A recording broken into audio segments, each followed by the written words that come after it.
RRB NTPC 2019 का CBT 1 का maths का सॉल्यूशन कर रहे हैं, जिसमें 28 दिसंबर 2020 से 11 जनवरी 2021 तक जितने भी शिफ्ट में एग्जाम हुए सभी शिफ्ट के सॉल्यूशन कंप्लीट हो चुके हैं।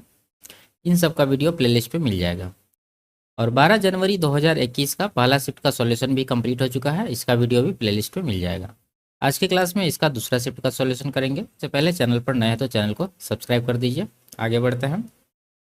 कह रहा है एक दुकानदार को अपना माल क्रय मूल्य से कितने प्रतिशत अधिक मूल्य पर बेचना चाहिए ताकि 25% छूट देने के बाद भी उसे 12% का लाभ प्राप्त हो सके। ठीक है, यानी क्रय मूल्य से कितना बढ़ाना चाहिए, तो ये मार्कअप करेगा, कितना करेगा वो निकालना है। तो सीपी और एमपी का रेशियो निकालने का फॉर्मूला हम पहले बता चुके हैं। यदि डिस्काउंट परसेंट और प्रॉफिट परसेंट सवाल में दे रखा हो तो क्या होता है, 100 माइनस डी, यानी कि 100 में डिस्काउंट परसेंट जितना है वो माइनस करेंगे। तो 100 में 25 माइनस करेंगे तो कितना बचेगा, 75। उसी तरह से अगर प्रॉफिट है तो 100 में प्रॉफिट जोड़ देंगे, अगर लॉस रहेगा तो 100 में लॉस माइनस कर देंगे। यहाँ प्रॉफिट है तो 100 प्लस 12 तो टोटल हो जाएगा 112। ठीक है, यानी क्रय मूल्य से इतना अधिक करेगा। कितना अधिक अंकित करेगा यहाँ पर पता चलेगा अंतर लेने के बाद। तो जब अंतर लेंगे तो 12 में से 5 घटेगा 7, यहाँ पर 3, 37 का यहाँ पर वृद्धि करना पड़ेगा इसको। तो 37 का वृद्धि करेगा, लेकिन किस पर करेगा, कॉस्ट प्राइस पे। इसका बेस्ट प्राइस क्या रहेगा, कॉस्ट 75। ठीक है, तो इसको परसेंटेज में निकालने के लिए 100% से गुना करेंगे हम। 25 से 3 बार में जाएगा, 25 से 4 बार में जाएगा। 37 चौके कितना हो जाएगा, 37 गुना 74 गुना 148। ठीक है, और बटा 3%। तो इसको जब हम लोग बदलेंगे तो ये क्या आएगा, 49 सही 1/3%। ऑप्शन नंबर डी इसका सही आंसर है। आगे बढ़ते हैं। यदि x y से 40% कम है, ठीक है, x है y है और 40% का फ्रैक्शन होता है 2/5, यानी अगर y 5 है तो x कितना है, 5 से 2 कम, यानी कि 3 होगा। अब पूछ रहा है y x से कितना अधिक है, तो y जो है x से कितना अधिक है, देखिए 3 से 5 कितना अधिक है, 2 अधिक है। 2 अधिक है 3 के ऊपर, तो कितना हो गया, 2/3 होता है 66 सही 2/3%। तो ऑप्शन नंबर 3 इसका सही आंसर है। आगे बढ़ते हैं। इसको सॉल्व करना सिंपल सा है, आप लोग अपने से कर लीजिए। आगे बढ़ते हैं। यदि p बराबर ये दे रखा है तो इसका मान पूछ रहा है। ठीक है, देखिए p बराबर ये है, तो हम लोग जानते हैं कि इसका जब स्क्वायर का अंतर 1 रहे तो 1/p का वैल्यू क्या होता है, इसका साइन चेंज करके लिखते हैं। तो अंतर पहले देखते हैं, 5 का स्क्वायर 25, ये 2 दूना 4 छके 24, तो अंतर कितना आ रहा है, अंतर आ रहा है 1 का। इसका मतलब जब अंतर 1 आए तो p दिया है तो 1/p कितना हो जाएगा, इसको 5 प्लस करेंगे 2√6। ठीक है, यहाँ माइनस था तो यहाँ प्लस कर दिए। अब इसका वैल्यू निकालना है तो इसको हम लोग लिख सकते हैं क्या, p प्लस 1/p का होल स्क्वायर माइनस का 2। ठीक है, इस तरह से इसको आप समझ सकते हैं, जैसे कि ए स्क्वायर प्लस बी स्क्वायर बराबर क्या फॉर्मूला होता है, ए प्लस बी का होल स्क्वायर माइनस 2ab। ठीक है, तो यही फॉर्मूला यहाँ पर लगाया गया। तो 2ab की जगह पर 2p आएगा और गुना 1/p आएगा तो p कट जाएगा, इसलिए यहाँ पर सिर्फ 2 आया है। अब यहाँ पर क्या है, p प्लस 1/p करना है, तो p का वैल्यू यहाँ पर दे रखा है, 1/p यहाँ पर निकला है, तो दोनों को जोड़िए, जोड़िएगा तो माइनस का 2√6 और यह प्लस का कट जाएगा, तो बचेगा क्या, 5 और 5 10, तो 10 का स्क्वायर हो जाएगा माइनस का 2। तो 100 माइनस 2 98 इस सवाल का सही आंसर है, ऑप्शन नंबर डी। आगे बढ़ते हैं। यदि ये दोनों का एलसीएम इतना है तो एचसीएफ ज्ञात कीजिए। ठीक है, तो आप डायरेक्ट ये दोनों से एचसीएफ निकाल सकते हैं, नहीं तो क्या करिए कि एक फॉर्मूला होता है कि एक संख्या यानी पहली संख्या गुना दूसरी संख्या बराबर एलसीएम गुना एचसीएफ होता है, तो उससे भी निकाल सकते हैं। आप डायरेक्टली इसको डिवाइड कर दीजिए, नहीं तो यहाँ पर देख लीजिए एचसीएफ नंबर में क्या आ रहा है, हाईएस्ट कॉमन है यहाँ पर 10। ठीक है, उसके बाद एक्स वाला देखिए एक्स पावर 3 है, यहाँ पर 4 है, तो हाईएस्ट कॉमन क्या हो गया, एक्स पावर 3। अब वाई में देखेंगे, वाई पर 2 है, वाई पर 4 है, तो हाईएस्ट जो कॉमन होगा वो क्या होगा, वाई पर पावर 2। तो यही इसका आंसर होगा, ऑप्शन नंबर सी में है दिया हुआ। आगे बढ़ते हैं। किसी त्रिभुज पी क्यू आर में क्यू आर को एस तक इस प्रकार बढ़ाया जाता है कि आर एस बराबर आर पी हो जाए। तो एक त्रिभुज यहाँ पर हम लोग बना लेते हैं, इसका नाम है पी क्यू आर। ठीक है, तो क्यू आर को एस तक बढ़ाया गया, तो क्यू आर ये है, इसको हम लोग एस तक बढ़ा देते हैं, इस तरह की आर एस बराबर आर पी हो जाए। तो आर एस यहाँ पर एस तक बढ़ाए हैं, तो आर एस बराबर हो जाए आर पी के। ठीक है, ये बिंदु है एस। यदि कोण आर पी क्यू 55 डिग्री है, आर पी क्यू ये कोण है 55 डिग्री, तो कोण पी आर एस का मान, ये पी आर एस है 110, तो पी आर एस यहाँ पर है ये 110 डिग्री, तो कोण पी क्यू एस का मान निकालिए, पी क्यू एस। ठीक है, ये निकालना है, तो सिंपल सा है कि ये पी क्यू आर त्रिभुज का ये जो है एक्सटेरियर एंगल है तो जब बाह्य कोण रहता है तो क्या होता है, अंदर वाला ये कोण और ये कोण का योगफल इसके बराबर होता है। तो ये निकालना, तो हम लोग सिंपल सा 110 में 55 माइनस कर देंगे, तो थीटा बराबर क्या आ जाएगा, 110 माइनस 55। तो माइनस करेंगे तो 55 डिग्री ही इसका सही आंसर होगा, ऑप्शन नंबर 3। आगे बढ़ते हैं, इसको सॉल्व करना है। ठीक है, तो यहाँ पर देखिए कोष्टक के अंदर में यहाँ डिवाइड है, कर देते हैं इसको 5 से, 5 बार में जाएगा ये। उसके बाद ये कितना हो गया, 5 दिया 15 हो गया, 45 में 15 जोड़ेंगे तो कितना होगा 60। अब 60 में जो है 50 माइनस करना, तो कितना बचेगा 10, यानी ये कोष्टक का वैल्यू आ गया 10। अब आगे देखिए 35 है आगे प्लस में और लास्ट में 5 है, तो 35 5 40 और ये 10 50 हो गया। ठीक है, और 3 यहाँ पर बाहर में, तो 3 गुना 50 करेंगे तो ये 150 इसका आंसर होगा, ऑप्शन नंबर 2। आगे बढ़ते हैं, आरोही क्रम में व्यवस्थित निम्नलिखित आंकड़ों की माध्यिका 19 है, तो x का मान ज्ञात कीजिए। ठीक है, तो देखिए इसमें कितने टर्म है, पहले गिनते हैं, 1 2 3, ये दोनों मिला के 1 होगा, तो 3 1 4 हो गया, 4 1 5, 5 1 6, 6 1 7 1 8। ठीक है, तो n बराबर यहाँ पर 8 है, यानी कि ये सम है। सम जब रहता है तो बीच वाला दो पद का एवरेज जो है माध्यिका होता है, और विषम रहता है तो बीच वाला पद ही माध्यिका हो जाता है। तो यहाँ पर देखिए बीच वाला दो पद कौन सा है, टोटल 8 पद है, तो 3 शुरू वाला छांट दीजिए और लास्ट वाला 3 पद हटा दीजिए, तो बीच में बचा ये दोनों।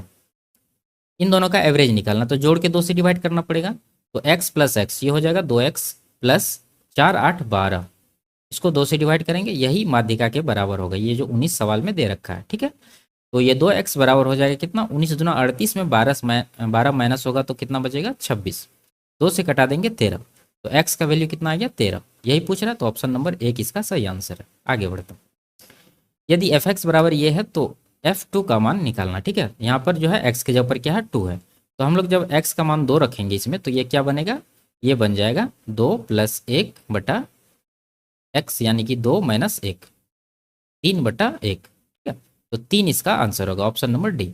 आगे बढ़ते हैं, 4 सेंटीमीटर त्रिज्या वाले एक वृत्त के केंद्र से 5 सेंटीमीटर की दूरी पर स्थित एक बिंदु से वृत्त पर खींची गई स्पर्श रेखा की लंबाई ज्ञात कीजिए। ठीक है, तो एक वृत्त है ये, तो यह वृत्त का केंद्र है, और यहाँ पर क्या कह रहा है कि इसका त्रिज्या 4 सेंटीमीटर है। ठीक है, तो इस तरह से त्रिज्या हो गया 4 सेंटीमीटर, और यहाँ पर केंद्र से 5 सेंटीमीटर की दूरी पर स्थित एक बिंदु से वृत्त पर खींची गई स्पर्श रेखा की लंबाई। तो मान लेते हैं कि यहाँ पर एक बिंदु है, केंद्र से कितना दूर है 5 सेंटीमीटर, और ये है इसका क्या स्पर्श रेखा, तो यही इसी का लंबाई पूछ रहा है। तो ये समकोण होता है, ये 4 है ये 5 है, तो ये कितना होना चाहिए 3, तो 3 सेंटीमीटर इस सवाल का सही आंसर है। ठीक है, ट्रिपलेट से आगे बढ़ते हैं, इसका मान निकालना। ठीक है, देखिए एक पैटर्न है, आपको पकड़ना है, 1 2 3 इस तरह से जाते हुए कहाँ तक गया है 31 तक। ठीक है, फिर 31 से घटने लगा है ये 1 तक, तो इसमें इसका योग निकालने के लिए सिंपल सा 31 का स्क्वायर करेंगे जो होगा 961। ठीक है, आप छोटा डेटा लेके समझ सकते हैं, जैसे 1 है प्लस 2 है प्लस 3 है, फिर से आप 2 कर देंगे, फिर से 1 करेंगे, जोड़ने के बाद कितना हो रहा है 2 1 3 3 6 2 8 1 9, 9 हो रहा है, यानी ये जो 9 आया है क्या आया है 3 का स्क्वायर। ठीक है, तो उसी तरह से इस सब का योग निकालने के लिए 31 का स्क्वायर किए। आगे बढ़ते हैं, find the sum of face value of 6 and 5 in this number. ठीक है, तो देखिए फेस वैल्यू कह रहा है, यानी कि जातीय मान, स्थानीय मान नहीं कह रहा है। प्लेस वैल्यू अगर पूछता तो वो अलग होता, तो फेस वैल्यू डायरेक्ट वही हो जाएगा, जैसे 6 का निकालना है तो 6 हो जाएगा, और 5 का निकालना है तो 5 ही हो जाएगा, दोनों का योग पूछ रहा है, तो 6 5 11 इस सवाल का आंसर होगा। आगे बढ़ते हैं, 4 क्रमागत संख्याओं में से पहली 2 संख्याओं का योग चौथी संख्या के बराबर है, चारों संख्याओं के योग का आधा इनमें से किसके बराबर है। ठीक है, तो इसको x मान के बनाना पड़ेगा, मान लेते हैं पहली संख्या x है, तो ये क्रमागत है, तो पहला अगला संख्या क्या हो जाएगा x प्लस 1, इससे अगला x प्लस 2 हो जाएगा, इससे आगे x प्लस 3 हो जाएगा, 4 नंबर का ही बात है। ठीक है, तो आगे क्या करें कि पहली 2 संख्याओं का योग, यानी कि इन दोनों का योग जोड़ने के बाद कितना हो रहा है x x 2x प्लस 1, चौथी संख्या के बराबर है, तो इसको बराबर करेंगे चौथी संख्या की, यह है चौथा संख्या x प्लस 3, तो x को इस तरफ लाएंगे तो x बचेगा, इधर 1 3 में माइनस होगा तो 2 बचेगा, x का वैल्यू कितना आ गया 2। चारों संख्याओं के योग का आधा पूछ रहा है, तो सबको जोड़िए, यहाँ पर सबको जोड़ेंगे तो कितना होगा x x x 4 बार है तो 4x हो गया, प्लस 1 2 3 3 6। ठीक है, इसका आधा निकालना, तो इसको 2 से डिवाइड करेंगे, बस इसमें जो है x का वैल्यू रख दीजिए, तो 2 रखेंगे, तो यहाँ पर 4 दूना 8 से 14 होगा, 14 बटा 2, यानी कि 7 इस सवाल का आंसर होगा, ऑप्शन नंबर 2। आगे बढ़ता है, एक निश्चित साधारण ब्याज की दर पर 6 वर्ष में किसी राशि में 60% की वृद्धि होती है, उसी दर पर 10,000 की राशि 3 वर्ष बाद चक्रवृद्धि ब्याज ज्ञात कीजिए। देखिए 60% का वृद्धि हो रहा है 6 वर्ष में, तो प्रत्येक वर्ष चक्रवृद्धि ब्याज ज्ञात कीजिए। देखिए 60% का वृद्धि हो रहा है 6 वर्ष में, तो प्रत्येक वर्ष कितना मिल रहा है ब्याज, 6 से 60 को डिवाइड करेंगे तो 10%। ठीक है। अब उसी दर पर 10,000 की राशि 3 वर्ष बाद चक्रवृद्धि ब्याज ज्ञात कीजिए। तो 10% का जो 3 वर्ष का इफेक्टिव परसेंटेज होता है वो कितना होता है, 33.1%। ये आपको याद रहना चाहिए। बस मूलधन दिया हुआ 10,000, 10,000 का ही 33.1% निकालेंगे, तो ये कितना हो जाएगा, 0 0 तो कट ही जाएगा। गुना करने के बाद 3310 इस सवाल का आंसर होगा, ऑप्शन नंबर 2। ठीक है। और आप इसको रेशियो से भी कर सकते हैं, 10 से 11 होगा 1 साल का, 3 साल का कह रहा है तो इसका क्यूब करेंगे, यानी ये हो जाएगा 1000:1331। तो यहाँ पर देख रहे हैं कि ब्याज कितना मिल रहा है, अंतर जब लेंगे तो 331 का ब्याज मिल रहा है, जबकि यहाँ मूलधन है 1000 और सवाल में दे रखा है 10,000, तो ये 1000 यूनिट का वैल्यू होगा 10,000। ठीक है। तो ये कितना गुना है, ये 10 गुना है, तो ब्याज को भी हम लोग क्या करेंगे, 10 गुना करेंगे, तो ये आ जाएगा 3310, ऑप्शन नंबर 2। आगे बढ़ते हैं। एक जल धारा की चाल 3 किलोमीटर प्रति घंटा है और स्थिर जल में एक आदमी की चाल 6 किलोमीटर प्रति घंटा है। धारा की दिशा में 37 किलोमीटर तैरने में आदमी द्वारा लिया गया समय ज्ञात कीजिए। ठीक है। धारा की दिशा में यानी कि डाउन स्ट्रीम का समय निकालना है, तो डाउन स्ट्रीम का चाल कितना होगा, धारा का चाल प्लस शांत जल में आदमी का चाल, दोनों को जोड़िए, 3 और 6 9 किलोमीटर प्रति घंटा। अब इस स्पीड से 37 किलोमीटर दूरी कवर करने में कितना टाइम लगेगा, तो ये दूरी को ये चाल से डिवाइड कर देंगे तो टाइम निकल जाएगा। तो 9 चौके 36, ठीक है, 1/9, तो इतना घंटा, ऑप्शन नंबर 2 सही है। आगे बढ़ते हैं। यदि ए बी है बी सी है तो ए बी सी का मान पूछ रहा है। ठीक है। देखिए ए अनुपात बी यहाँ क्या बन रहा है, 3:5। देखेंगे 3:5 कहाँ पर है, ए बी का पहला दो पद का 3 5 नहीं हो रहा है, तो ये आंसर नहीं होगा। ये हो रहा है, ये हो सकता है, यहाँ पर 4 से कटाएंगे, 4 तिया 12, 4 पंचे 20, ये 5 3 है, ये भी आंसर नहीं होगा। और यहाँ पर 3 5 दे रखा है, ये भी हो सकता है। ठीक है। तो 2 ऑप्शन है हमारे पास। अब बी सी का देख लेते हैं, 4 7 होना चाहिए, तो यहाँ पर 4 7 तो बन ही रहा है, यहाँ पर 5 7 है, तो ये आंसर नहीं होगा। तो बच्चा ये ऑप्शन, ये इसका सही आंसर। इस तरह से कर सकते हैं इसको आसानी से, और इसको बेसिक से कैसे करते हैं हम पहले भी बता चुके हैं, आप लोग खुद से कर लीजिए। आगे बढ़ते हैं। यदि ये दिया है तो इसका मान निकालना, तो ठीक है, तो इसको हम लोग कर लेते हैं। ये कितना है, 36 पंचा 180, यानी कि 6√5 आ जाएगा, प्लस ये कितना आएगा, 16 पंचा 80, 4√5 आएगा। ठीक है। तो 6 4 10√5 हो गया, तो √5 का वैल्यू हम लोग रख देते हैं, क्या क्या होता है, 2.2 के करीब होता है। ठीक है। और 3 भी आता है आगे, तो हम लोग ले लेते हैं 2.23, गुना करने के बाद 22.3 आएगा। ठीक है। तो इसके नज़दीक ऑप्शन नंबर 1 इसका सही आंसर है। आगे बढ़ते हैं। 90 किलोमीटर प्रति घंटा की चाल से चल रही एक 180 मीटर लंबी रेलगाड़ी को एक पोस्ट को पार करने में कितना समय लगेगा। ठीक है। तो इस चाल से ये जो दूरी है, रेलगाड़ी की लंबाई है, इसको तय करने में जितना समय लगेगा वही समय इसका आंसर होगा। तो इसका चाल क्या है, 90 किलोमीटर प्रति घंटा, और दूरी है 180 मीटर। तो दूरी को चाल से डिवाइड करेंगे तो टाइम निकल जाएगा। चाल कितना है, 90 किलोमीटर प्रति घंटा, तो यहाँ मीटर में है, ये किलोमीटर प्रति घंटा में, तो इसको हम लोग क्या करेंगे, 5/18 से गुना करके मीटर प्रति सेकंड में बदल लेंगे। अब ये सही हो गया। अब कटाते हैं इसको 5 बार में। ठीक है। 5 से इसको कटाइए, 36, 36/5 आ जाए, डिवाइड करने के बाद कितना आएगा, 5 7 35, 5 2 10, यानी 7.2 सेकंड इसका सही आंसर होगा, ऑप्शन नंबर 4। आगे बढ़ते हैं। इनमें से किसके रूप में लिखा जा सकता है। ठीक है। तो ये नंबर है क्या, यहाँ पर लिखते हैं हम लोग 1.2, 3, और यहाँ पर रिपीटिंग कहाँ से है, यहाँ देखिए 6 5 7, 6 5 7। ठीक है। इसी तरह से 6 5 7 जाएगा, 2 3 तो आएगा ही, उसके बाद 6 5 7 पर रेकरिंग होगा। अब इसको लिखने के लिए क्या करते हैं हम लोग, पहले दशमलव और रेकरिंग को भूल के नंबर लिखिए सबको, ए आ जाएगा 1 2 3 6 5 7। अब इसमें माइनस क्या करते हैं कि जिसका रेकरिंग नहीं हो रहा, तो यहाँ से यहाँ तक का रेकरिंग नहीं हो रहा, तो ये है कितना, 123, दशमलव को भूल जाना है, तो 123 इसमें माइनस करते हैं। उसके बाद जितना अंक का रेकरिंग हो रहा है उतना 9 देते हैं यहाँ पर, तो 3 अंक का रेकरिंग हो रहा है तो 3 बार 9 देंगे, और दशमलव के बाद का ही बात है। ठीक है। और दशमलव के बाद 2 अंक का रेकरिंग नहीं हो रहा है, ये देखिए 2 3 का, तो 2 अंक है तो 2 बार यहाँ पर 0 देंगे। अब यहाँ अंतर लीजिए, 7 में से 3 घटा 4, यहाँ पर 5 में से 2 घटा 3, 6 में से 1 घटा 5, और इधर 1 2 3, तो नीचे आ जाएगा 999 पर 2 0, 1 2 3 5 3 4, 1 2 3 5 3 4, ऑप्शन नंबर सी में है आंसर, ये इसका सही आंसर है। आगे बढ़ता हूं। यदि ये दिया है तो इसमें क्या कर रहा है, एक्स और वाई का मान ज्ञात कीजिए। देखिए कॉस में 1/2 किसका मान होता है? कॉस 60 डिग्री का। और साइन में 0 किसका मान होता है? ये होता है साइन 0 डिग्री का। तो यहाँ पर x प्लस वाई हो जाएगा 60 डिग्री, और यहाँ पर हो जाएगा x माइनस वाई बराबर 0 डिग्री। यहाँ से दोनों को जोड़ेंगे तो वाई वाई कट जाएगा, 2x बराबर हो जाएगा 60। 2 से कटाइए 30 बार में, यानी x का वैल्यू कितना आ गया? 30 डिग्री। तो y का कितना आएगा? पहला समीकरण में जब रखेंगे x का मान तो y का भी 30 डिग्री ही आएगा। ठीक है, तो ऑप्शन नंबर ए में है 30-30, तो ये सही आंसर है। आगे बढ़ता, देखिए ये इंग्लिश में है तो इसको हम बता रहे हैं हिंदी में। If the ratio of the 11th term of an AP to its 18th term is 2:3, यानी एक एपी का 11वां पद और 18वां पद का जो अनुपात है वो क्या है? 3:4, 2:3 है। ठीक है, 2:3 है। तो हम लोग लिखते हैं, देखिए nth टर्म निकालने का फॉर्मूला क्या होता है? वो होता है a plus n minus 1 into D.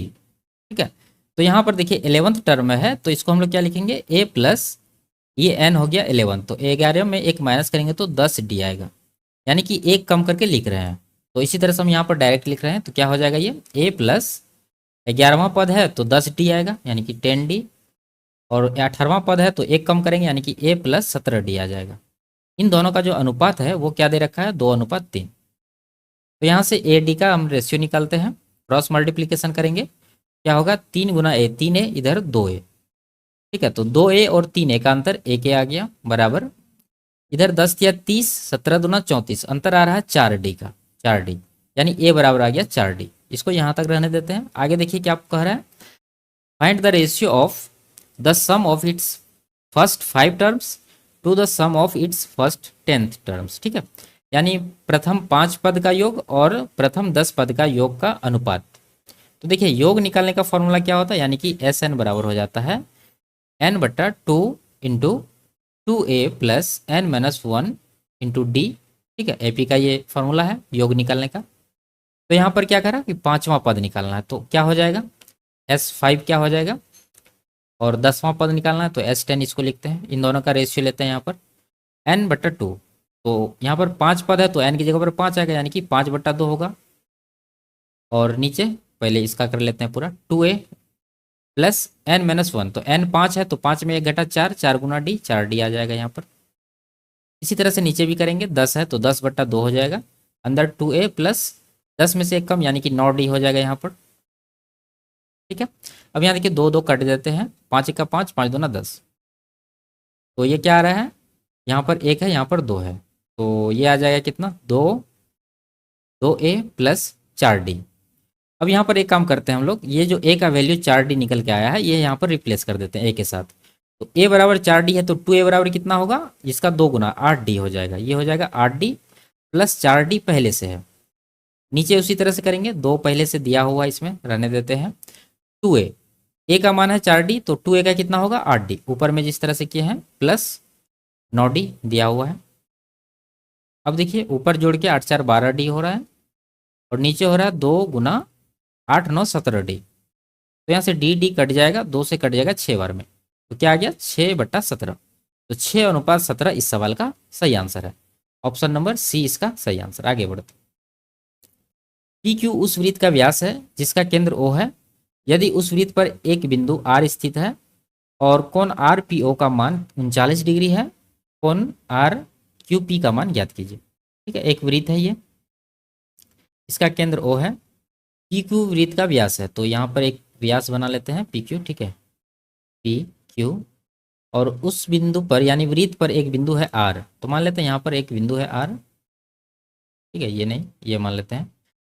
और दिया क्या है कि कोण आर पी ओ का मान 39 है, तो आर पी ओ ये कोण है 39। पूछ क्या रहा? R Q P, R Q P, तो इसको मिला देते हैं, ये कोण बन गया आर क्यू पी, इसको मान लेते हैं थीटा है, तो इसका वैल्यू निकालना। देखिए ये अर्धवृत्त है, पी क्यू के नीचे वाला भाग अर्धवृत्त हुआ, अर्धवृत्त में त्रिभुज बना है तो ये परिधि पर जो कोण लगा है ये कितना डिग्री का होता है? 90 डिग्री का, हम पहले भी बता चुके हैं। अब यहाँ पर देखिए ये कोण 90 है तो इन दोनों का योग भी 90 बचा, जब 90 बचा तो उसमें ये कोण निकालने के लिए 90 में 39 माइनस कर देंगे, यानी थीटा का वैल्यू क्या हो जाएगा? 90 माइनस 39। जब माइनस करेंगे तो 51 डिग्री इसका आंसर आएगा। आगे बढ़ते, एक्स प्रेक्षणों का समांतर माध्य एम है, यदि दो प्रेक्षण 0 और जीरो और m को इनके साथ शामिल किया जाता है तो नया माध्य ज्ञात कीजिए। देखिए x फ्रैक्शन का समांतर माध्य कितना है, m है, तो इसका योग कितना हो जाएगा, योग हो जाएगा x गुना m। ठीक है, इसमें इन दोनों को शामिल किया गया, तो जब शामिल करेंगे तो दोनों को जोड़ना पड़ेगा इसमें, तो जोड़ेंगे तो जीरो हो जाएगा प्लस m हो जाएगा। अब इसको ये नया जोड़ हुआ, ठीक है, अब नया जोड़ जब हुआ तो नया प्रेक्षण से डिवाइड करना पड़ेगा। पहले x प्रेक्षण था, अब इसमें दो प्रेक्षण और शामिल हुआ है, तो टोटल कितना प्रेक्षण हो गया, x प्लस 2, ये हो गया नया माध्य। तो इसको थोड़ा सा सिंप्लीफाई कर लेते हैं। देखिए दोनों में m जीरो तो हट जाएगा, तो m कॉमन है, m बाहर ले लेते हैं, बचेगा अंदर x प्लस 1 और नीचे है x प्लस 2। तो यही इसका आंसर होगा, ऑप्शन नंबर डी में दे रखा है। ठीक है, आगे बढ़ते हैं। वह छोटी से छोटी संख्या ज्ञात कीजिए जिसे इतना में जोड़ने पर प्राप्त संख्या पूर्ण वर्ग हो। तो इसका वर्गमूल निकालना होगा 64 12, नहीं तो आप इस तरह से समझ सकते हैं। देखिए ये जो 64 से 12 है ये 80 के स्क्वायर से थोड़ा सा ज़्यादा है, लेकिन 81 के स्क्वायर से ये जो है कम है। तो वो जो आंसर होगा वो क्या होगा, 81 का स्क्वायर माइनस कर देंगे ये 64 से 12, जब माइनस करेंगे तो 149 आएगा। ठीक है, आप इस तरह से इसको सोच सकते हैं। आगे बढ़ते हैं। यदि रीचा की आय मीना की आय से 9.1/11% अधिक है तो मीना की आय रीचा की आय से कितनी कम है। देखिए दो लोग हैं, रीचा और मीना, इसका फ्रैक्शन कितना हो जाता है, 1/11, यानी मीना की आय अगर 11 है तो रीचा की आय कितनी है, 11 से एक अधिक यानी कि 12, ये आ गया। अब पूछ रहा है मीना की आय रीचा से कितना कम है, तो मीना की आय रीचा से कितना कम है, एक का कमी है, एक का कमी है, रीचा के ऊपर पूछ रहा तो रीचा का है 12, तो 1/12 यानी कि ये कितना हो जाएगा, ये इस तरह से दिया तो 100 से हम लोग गुना कर देंगे, तो 100 को 12 से डिवाइड करेंगे, इतना 12 × 96 4 100, ऑप्शन नंबर सी इसका सही आंसर। आगे बढ़ते हैं। रोहन दिल्ली से कन्याकुमारी तक की दूरी 30 घंटे में तय कर सकता है। यदि वह अपनी चाल को 1/15वां हिस्सा कम करता है तो वह उसी समय में 10 किलोमीटर कम दूरी तय करता है, उसकी चाल ज्ञात कीजिए। ठीक है, देखिए चाल में यहाँ क्या परिवर्तन हुआ है, 1/15 हिस्सा कम किया गया है, तो मान लेते हैं उसका जो ओरिजिनल स्पीड है वो कितना है, 15 है। यहाँ पर हम लिख रहे हैं स्पीड, पहले 15 था तो उसका जो है एक कमी हो गया है, 15 पर एक कम होगा तो कितना हो जाएगा, 14, ये स्पीड का रेशियो है। अब देखिए पहले भी 30 घंटा लग रहा था, अभी भी 30 घंटा लग रहा है, क्योंकि यहाँ पर कह रहा है वह उसी समय में, यानी कि सेम समय है, तो पहले भी 30 घंटा है, अभी भी 30 घंटा है। अब यहाँ पर हम लोग देखेंगे कि पहले की स्पीड से कितना दूरी ये कवर कर रहा था, 15 या 45, 450 किलोमीटर, और इधर कितना हो जाएगा, 14 या 42, यानी कि ये हो जाएगा 420। ठीक है, अब देखिए यहाँ पर ये कितना कम दूरी कवर कर रहा है जब उसका स्पीड घटता है, 450 से 420 कितना कम है, 30। इसी 30 का वैल्यू ये सवाल में दे रखा है, ये जो कह रहा है 10 किलोमीटर कम दूरी तय करता है। ठीक है, तो ये 10 हो जाएगा यहाँ पर। अब देखिए यहाँ पर 30 से 10 हुआ है, कितना हुआ है, 1/3 गुना है। ये पूछ क्या रहा है, उसकी चाल, तो उसकी चाल कितना है, 30 है स्टार्टिंग वाला, ये नहीं, ये ठीक है, ये है चाल। ये 15 का भी हम लोग क्या करेंगे, 1/3, तो 15 का 1/3 जब करेंगे तो कितना आएगा, 5 किलोमीटर प्रति घंटा। ऑप्शन नंबर 1 इसका सही आंसर है। आगे बढ़ता, यदि समीकरण ये है, इसके मूल बराबर है तो m का मान ज्ञात कीजिए। ठीक है, मूल जब बराबर रहता है तो d बराबर 0 रहता है, डिस्क्रिमिनेंट। ठीक है, यानी कि b² - 4ac बराबर 0, ये है ये। अब यहाँ पर वैल्यू रखेंगे, देखिए b का वैल्यू ये है, a का वैल्यू ये है और c का वैल्यू ये है, अचर पद, तो b² करना है, यानी कि m+1 का स्क्वायर करना है, whole square, -4ac, 4 into a कितना है, देखिए 4 + m, तो 4 + m गुना c तो 1 है, 1 को 1 लिख देते हैं, बराबर 0। तो यहाँ m का स्क्वायर, m² + 1 + 2m हो जाएगा, और यहाँ पर -4 चौके 16 -4m बराबर 0। अब यहाँ देखिए m² तो है ही, 2m प्लस में है, 4m माइनस में, तो कुल मिला के ये माइनस का 2m हो जाएगा, और यहाँ 1 में प्लस है, माइनस में 16 है, तो कुल मिला के ये माइनस का 15 हो जाएगा, बराबर 0। अब ये द्विघात समीकरण बन गया है, इसको सॉल्व करके m का वैल्यू निकालना है। तो देखिए बीच वाला पद को तोड़ना है किस तरह से, कि जोड़ने या घटाने के बाद -2 हो जाए और गुना करने के बाद -15, तो ये देखिए 3 - 5, ठीक है, 3 - 5 करेंगे तो -2 आएगा, गुना करेंगे तो 3 × 5 -15 आएगा। तो ये आंसर नहीं होता, इसको हम लोग उल्टा के लिखते हैं, यानी कि प्लस में है तो माइनस में लिखेंगे, -3, और प्लस -5 है तो +5 आएगा।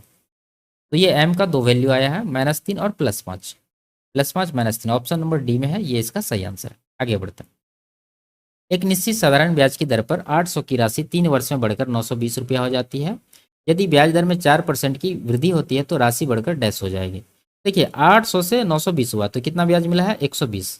120 का ब्याज मिला है कितने वर्ष में 3 वर्ष में। तो यहाँ पर देखिए मूलधन कितना है 800, तो देखते हैं कि 800 पर इसको टोटल कितना ब्याज हो रहा है। तो 100% से गुना करेंगे, जीरो जीरो कट जाएगा, 8 से कटाएंगे 15 अट्ठा 120, यानी कि 15% का ब्याज मिला है टोटल 3 वर्ष में। तो एक वर्ष में निकालेंगे 3 से डिवाइड करिए तो 5% प्रत्येक वर्ष आ जाएगा। ठीक है, अब देखिए ब्याज का ओरिजिनल दर जो निकला है 5%, अब इसमें 4 का वृद्धि करना, तो टोटल ब्याज कितना हो जाएगा 9%। मूलधन दे रखा है 800, तो 800 और एक वर्ष में अब 9% ब्याज मिल रहा है, तो 3 वर्ष में कितना मिलेगा 9 या 27%। ठीक है, तो 800 में 800 का 27% जोड़ देंगे, तो इसका कितना हो जाएगा, जीरो से परसेंटेज से ये दोनों जीरो हटा देते हैं, 27 अट्ठा 81, 27 × 108 दूना 216 हो जाएगा ये। और मूलधन है 800, 800 प्लस 216 कुल मिला के 1016 इसका आंसर होगा। आगे बढ़ते, यदि साइन ये दे रखा है तो x माइनस वाई ज्ञात कीजिए। ठीक है, देखिए साइन ए बराबर कॉस बी रहता है, तो यहाँ पर a प्लस बी क्या होता है 90 डिग्री होता है, तो यहाँ पर वही फॉर्मेट दिया रखा है, तो यहाँ पर दोनों को जोड़ के क्या करेंगे 90 डिग्री करेंगे। तो दोनों को जोड़िए, देखिए 3x ये जोड़ेंगे तो ये हो जाएगा 3x माइनस 3y। अब देखिए -20 है यहाँ +20 है, दोनों जोड़ेंगे तो जीरो हो जाएगा, बराबर 90 डिग्री कर देते हैं। ठीक है, ये तो जीरो हो गया इसलिए इसको छोड़ दिए। अब यहाँ पर x माइनस वाई पूछ रहा है, तो 3 इसमें कॉमन लेंगे तो बचेगा x माइनस वाई बराबर 90। 3 से इसको कटा दीजिए 30 बार में, यानी x माइनस वाई कितना गया 30 डिग्री। ऑप्शन नंबर 1 इसका सही आंसर। आगे बढ़ते, इसमें क्या कह रहा है कि किस राज्य में 2005 में वार्षिक वर्षा सभी 3 सालों की औसत वार्षिक वर्षा की तुलना में अधिक थी। ठीक है, तो 2005 का देखना है, ये वाला है 2005। एवरेज से ये अधिक होना चाहिए, तो एवरेज से जब ये अधिक होगा इसका मतलब बाकी दोनों जो है इससे कम होना चाहिए, दोनों में से कोई एक भी कम होना चाहिए। तो यहाँ देखिए दोनों अधिक है, तो ये आंसर हिमाचल प्रदेश का नहीं हो सकता है। उत्तर प्रदेश में देखिए बाकी दोनों डेटा इससे अधिक है, तो एवरेज तो इससे अधिक होगा, तो ये भी नहीं होगा। मध्य प्रदेश में देखेंगे तो 80 90 65 से अधिक है, तो एवरेज 65, एवरेज से 65 अधिक नहीं हो सकता है। ठीक है, तो ये भी नहीं होगा। यहाँ देखिए 55 है 65 है, यहाँ 75 है बीच में, यहाँ पर जो है दोनों डेटा से ये डेटा अधिक है, तो ये एवरेज से भी अधिक होगा। ठीक है, तो देख लेते हैं निकाल के, 55 75 कितना हो जाएगा 7 5 12 120 10 130 195। ठीक है, इसको 3 से डिवाइड करेंगे, 3 6 18 3 5 15 65 आ रहा है एवरेज। देखिए 65 से 75 अधिक है, तो यही इसका आंसर होगा आंध्र प्रदेश। ऑप्शन नंबर 1 इसका सही आंसर है। आगे बढ़ता, इसमें क्या कह रहा है, वर्ष 2000 और 2015 के बीच किस राज्य में वर्षा में अधिकतम प्रतिशत कमी आई है। ठीक है, तो देखिए हिमाचल प्रदेश से शुरू करते हैं, 2000 से 2015। हिमाचल प्रदेश वैसे आंसर में नहीं है, तो ये इसको हम लोग नहीं देखेंगे। उत्तर प्रदेश में देखिए 120 से 90 यानी कितना का कमी हुआ है 30 का कमी हुआ है 120 के ऊपर, तो 30 31 30 चौके 120, 1/4 होता है 25%। आगे देखिए एमपी का कितना 90 से 80 हुआ, तो 10 का कमी हुआ है 90 के ऊपर, तो ये हो गया 1/9, ये होगा 11.11%। आगे देखिए आंध्र प्रदेश का ये 55 से 65, तो यहाँ पर वृद्धि हो गया, तो इसको हम लोग नहीं देखेंगे क्योंकि कमी वाला पूछ रहा है। आगे तमिलनाडु है 150 से 115 हुआ, तो यहाँ पर 35 का कमी है 150 के ऊपर, तो ये कितना परसेंट होगा 50 दूना 50, ये 50 दिया 50 दूना 3 से इसको अगर 12 बार में भी कटाएंगे तो 12 दूना 24% आएगा।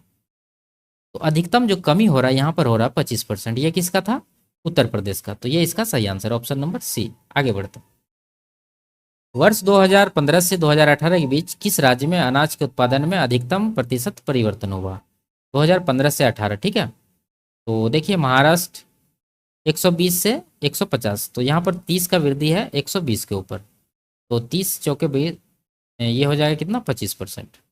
ठीक है, आगे देखिए महाराष्ट्र हो गया, कर्नाटक देखिए 115 से 90 यहाँ पर कमी हुआ है, तो देखिए यहाँ पर कितना कमी हुआ है 15 और 10 25 का कमी है 115 के ऊपर, गुना 100% करेंगे, इसको निकालते हैं तो 23 पंचे यानी कि 23 आ जाएगा, यहाँ पर 20 आएगा, 25 दूना 50, ये आ रहा है 250/23। 23 से डिवाइड करेंगे, 23 से कहाँ 23, 11% के करीब इसका जा यानी कि 23 आ जाएगा, यहाँ पर 20 आएगा, 25 दूना 50, ये आ रहा है 250/23। 23 से डिवाइड करेंगे, 23 से कहाँ 23, 11% के करीब इसका जा रहा है। ठीक है, आगे देखते हैं, हिमाचल प्रदेश का 125 से 95 होगा, तो कितना का कमी हुआ ये? 25 5 30 का कमी है 125 के ऊपर। और ये आंसर में नहीं है तो इसको हम लोग नहीं देखेंगे, ठीक है, इसको छोड़िए। केरल देखिए 85 से 65, 20 का कमी हुआ है 85 के ऊपर, तो ये कितना हो जाएगा, निकालते हैं इसको। 5 से 17, 5 से 20, तो 400 को 17 से डिवाइड करना है। 17 दूना 34, 17 पचे 85, 25% से थोड़ा सा कम होगा। तमिलनाडु का देख लेते हैं, 90 से 115 हुआ, तो यहाँ पर 10 और 15, 25 का वृद्धि है 90 के ऊपर, तो इसको भी निकालते हैं। 0 0 कट जाएगा। 250 को 9 से डिवाइड करना है। 9 दूना 18, 9 अठे 72, 28% के करीब आ रहा है। तो अधिकतम प्रतिशत परिवर्तन पूछ रहा है, तो अधिकतम कहाँ पर है, यहाँ 25, 11, 25, 28% जो है अधिकतम है। ये किसका था, तमिलनाडु का। ये इसका आंसर होगा। आगे बढ़ते हैं। वह संख्या ज्ञात कीजिए जिसमें उसी संख्या का 14 गुना जोड़ने पर 135 प्राप्त होता है। तो मान लेते हैं कि वह संख्या जो है 1 है। 1 में क्या जोड़ेंगे, इसी का 14 गुना, तो 1 का 14 गुना 14 ही होगा, तो 14 जोड़ देते हैं। तो जोड़ने के बाद ये आएगा 15 यूनिट। इसी का वैल्यू सवाल में दे रखा है 135। ये कितना गुना है, 9 गुना। तो पूछ रहा है संख्या ज्ञात कीजिए, तो संख्या 1 माने थे तो 1 का भी कितना गुना करेंगे, 9 गुना।